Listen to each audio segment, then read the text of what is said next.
Si vous ne savez plus quoi faire des livres qui prennent la poussière sur vos étagères ou s'entassent dans votre grenier, alors ce reportage peut vous concerner. Nous allons vous présenter une entreprise vertueuse qui offre via Internet une deuxième vie aux livres d'occasion. Implantée dans toute la France, elle récupère, trie et revend des milliers d'ouvrages qui auraient probablement fini à la poubelle. Nous avons suivi tout le parcours de ces livres en commençant par la collecte.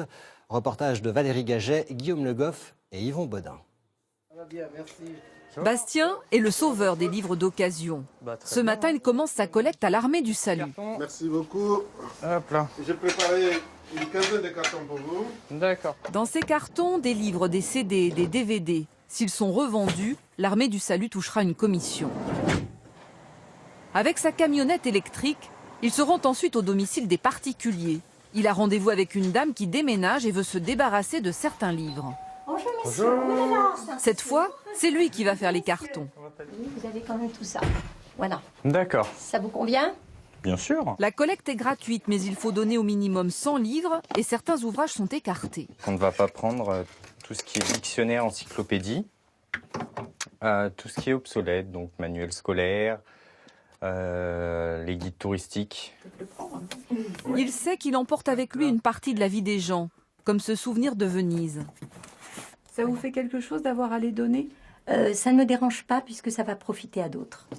Bastien repart avec 8 cartons et rejoint cette ancienne imprimerie, l'atelier parisien de Recyclivre. Ici, les livres sont triés.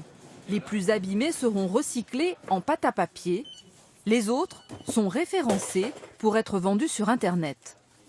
On va essayer d'en remettre un maximum en circulation avec des prix qui commencent à 3 € sur notre boutique. Ça permet 3 € frais de port inclus, qui permettent à des personnes qui n'ont pas forcément les moyens financiers de pouvoir accéder à la culture. 10% des bénéfices nets sont reversés à des associations. Ce compteur indique qu'en 9 ans d'existence, l'entreprise a redistribué plus de 700 000 €. L'association Lire et Faire Lire, qui intervient dans des écoles pour donner aux enfants le goût de la lecture, a par exemple reçu 62 000 € l'an dernier. Et ce n'est pas tout. Dans son gigantesque entrepôt de l'Essonne, l'entreprise emploie aussi une vingtaine de personnes handicapées ou en grande difficulté sociale, comme Carole, 47 ans, qui sort d'un très long arrêt maladie. Elle s'occupe de la préparation des commandes, mais aussi de leur expédition. Pour elle, ces livres d'occasion sont synonymes de renaissance. Ça nous permet d'avoir une vie plus stable, quoi, avoir des responsabilités en plus. Ça nous aide beaucoup. L'entreprise compte déjà 7 bureaux en France et son chiffre d'affaires ne cesse d'augmenter. Chaque jour, 2000 livres en moyenne empruntent ce tapis, le chemin vers une deuxième vie. Plus de 400 robes mythiques réunies dans un seul lieu. Christian Dior, couturier